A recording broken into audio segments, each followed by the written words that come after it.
नमस्कार मित्रों। चलिए आज हम लोग जानेंगे विसर्ग संधि। जैसा कि स्वर संधि और व्यंजन संधि जान चुके हैं, ठीक है, और उम्मीद है आप लोग उसको अच्छे से पढ़ लिए होंगे। आज के इस वीडियो में हम लोग जानेंगे विसर्ग संधि। विसर्ग संधि किसे कहते हैं और उसको कैसे पहचानेंगे, कुछ नियम जानेंगे, ठीक है। तो इसके बाद से फिर हम लोग मार्क टेस्ट की तरफ चलेंगे। 40 MCQ का मार्क टेस्ट होगा। स्वर, विसर्ग और व्यंजन संधि तीनों का मिक्स क्वेश्चन बनेगा। उसको आप लोग देखेंगे, टेस्ट देंगे, ताकि ये समझ में आए कि आप संधि कितने अच्छे से समझे हैं, ठीक है। चलिए विसर्ग संधि किसे कहते हैं सबसे पहले जानेंगे, ठीक है। विसर्ग संधि, जैसा कि स्वर संधि में हम लोगों ने जाना कि स्वर के साथ स्वर का मेल, व्यंजन में व्यंजन के साथ व्यंजन या स्वर का मेल से जो विकार उत्पन्न हो। विसर्ग में विसर्ग के साथ स्वर या व्यंजन के मेल से जो विकार उत्पन्न होता है उसे हम लोग विसर्ग संधि कहते हैं, ठीक है। सबसे पहले परिभाषा जानेंगे, उसके बाद एग्जाम्पल देखते हुए समझेंगे।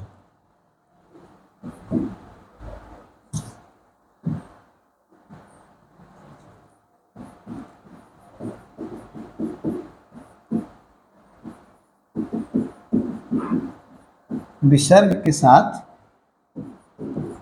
स्वर या व्यंजन का मेल होने पर जो विकार उत्पन्न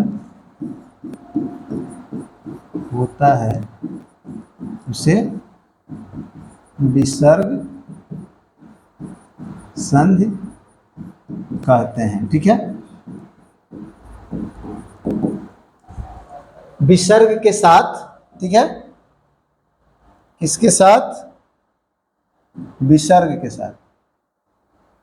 विसर्ग के साथ स्वर या व्यंजन का मेल होने पर जो विकार उत्पन्न होता है उसे विसर्ग संधि कहते हैं। एग्जाम्पल देखते हैं। मनोभिलाषा, निर्विरोध, नमस्कार, प्रातःकाल, मनोविज्ञान, नीरज। ये आपके 5-6 उदाहरण हैं। अब देखिए इसमें विसर्ग के साथ हम लोग स्वर का मेल करेंगे या विसर्ग के साथ व्यंजन का मेल करेंगे, ठीक है। ये आपका विसर्ग संधि का उदाहरण है। इसको कैसे तोड़ेंगे या इस तरह के अगर दिखे तो आप लोग समझिए कि ये विसर्ग संधि है। इसका फॉर्मूला आगे हम लोग जानेंगे। यहाँ पे देखिए मनोभिलाषा। मनोभिलाषा ऐसे शब्द मिले तो इसको कैसे तोड़ेंगे? मन धन अभिलाषा। यहाँ पे क्या मिल गया? विसर्ग और इसके साथ स्वर, ठीक है। ये आपका स्वर हो गया। निर्विरोध, तो ये क्या हो गया? निह धन विरोध, ठीक है। निर्विरोध, ठीक है। यहाँ पे क्या हो रहा है?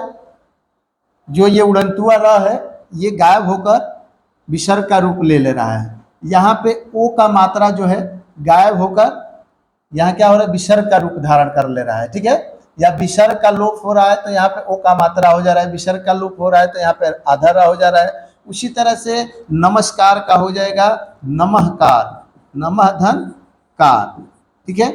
यहाँ पे आधा स का लोप होकर विसर्ग में परिवर्तन हो जा रहा है। प्रातः का तो विसर्ग का विसर्ग में ही रहेगा। प्रातः धन काल, इसमें कोई परिवर्तन नहीं होगा। इस तरह के अगर शब्द दिखे तो मनोविज्ञान, तो इसमें क्या हो जाएगा? मन धन विज्ञान, ठीक है। मन धन विज्ञान। यहाँ पे ओ का लोप होकर विसर्ग हो जा रहा है या विसर्ग का लोप होकर ओ का मात्रा में बन जा रहा है, ठीक है। अगर इस तरह का भी पूछ दे कि कौन सा संधि है तो विसर्ग संधि है। इसका संधि बताइए, ये विच्छेद में है, ये संधि विच्छेद है। इसका संधि बताइए तो इसको मनोविज्ञान के रूप में लिखेंगे या फिर मनोविज्ञान दिया रहेगा तो आप इस तरह से तोड़कर इसका विच्छेद करेंगे, ठीक है।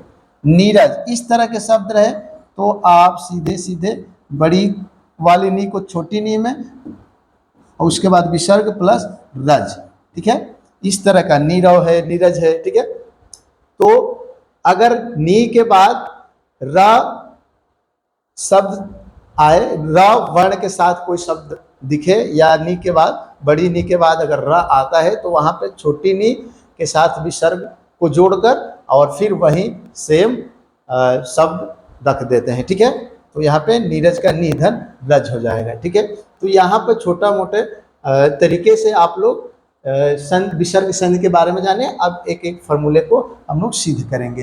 फार्मूला नंबर 1 यहाँ पे देखते हैं। देखिए, जहां पर विसर्ग हो, ठीक है, विसर्ग हो, जहां पे आधा र आया हो, जहां पे आधा स आया हो, जहां पे आधा ये स आया हो, यानी तालाबी स हो या मुधानी स हो या दायती स आया हो, तो इसका लोप करके हम सीधे विसर्ग का प्रयोग करेंगे। क्या करेंगे? विसर्ग का प्रयोग करेंगे। जैसे यहाँ प्रातः काल है, पुनः आगमन है, निर्विरोध है, निर्धन है, नमस्कार है, दुष्चरित्र है, दुष्परिणाम है, निष्फल है, निसंदेश है, दुस्साहस है। ठीक है, तो यहाँ पे क्या क्या देखने को मिल रहा है? आधा सा, यहाँ पे आधा सा, यहाँ पे आधा सा, यहाँ पे आपका आधा र, यहाँ पे विसर्ग। तो इसको हम लोग तोड़ेंगे। ठीक है, चलिए तोड़ते हैं। देखिए, प्रातः काल, तो प्रातः काल क्या दिया है? विसर्ग का विसर्ग में। ठीक है, विसर्ग का विसर्ग में ही, तो ये ऐसे ही रहेगा, प्रातः धन काल। ठीक है, पुनः आगमन ये भी ऐसे ही रह जाएगा, पुनः धन आगमन। मैंने दो दो एग्जाम्पल ले रखे हैं ताकि वीडियो में टाइम ना लगे। ठीक है, निर्विरोध। ठीक है, निर्विरोध, तो निर्विरोध में क्या हो जाएगा? नि र का रूप कौन धारण कर लेगा? विसर्ग। ठीक है, विसर्ग में परिवर्तन हो जाएगा। ठीक है, ये क्या है? ठीक है, ये सारे चीजें विसर्ग में, तो निह धन विरोध। ठीक है, निर्धन, ये क्या हो जाएगा?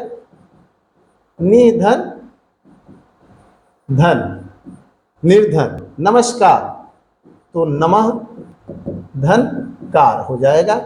ठीक है, यहाँ पे जो विसर्ग है ये स का लोप करके लग जा रहा है। ठीक है, यानी कि आधा स के जगह पे विसर्ग हो जा रहा है। दुष्चरित्र क्या हो जाएगा? दु धन चरित्र। दुष्परिणाम। ठीक है, दो दो एग्जाम्पल मैंने दे रखा है, बहुत सारे और भी एग्जाम्पल बना सकते हैं, देख सकते हैं। अगर इस तरह के दिखे तो आप समझ सकते हैं कि यहाँ पे कैसे संधि विच्छेद करना है। दुष्परिणाम का हो जाएगा दुह धन परिणाम। निष्फल, निह धन फल, निसंदेह, निह धन संदेह। ठीक, दुस्साहस, दु धन साहस। ठीक है, तो किस तरह से एग्जाम्पल के माध्यम से इस फॉर्मूले को हम लोग समझ लिए। ठीक है, जहां पे विसर्ग आए, जहां पे आधा र, आधा तालाबी से, आधा मुधानी से, आधा दांती से आए, तो इन सभी को हटाकर हम लोग विसर्ग का प्रयोग करते हैं। ठीक है, और उसके आगे वाले जो उत्तर पद होता है उसको जोड़ देते हैं। तो इस तरह से, इस तरह के अगर संधि विच्छेद देखने को मिले तो आप लोग इस तरह के रूप में संधि करेंगे, या फिर इस तरह का संधि दिखे तो इस तरह का संधि विच्छेद करेंगे। ऐसे शब्दों में आपका नियम एक कार्य करेगा और ऐसे शब्दों में विसर्ग संधि होगा। ठीक है, दूसरा एग्जाम्पल देखेंगे।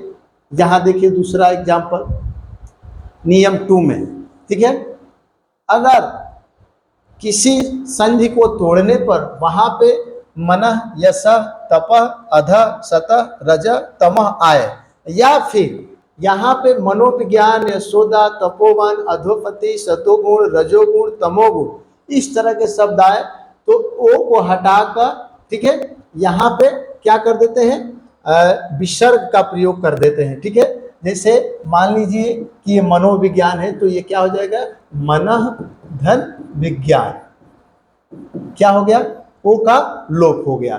ठीक है, ऐसे शब्द आए। तो यशोदा, यशोदा में क्या हो जाएगा? यश धन दा।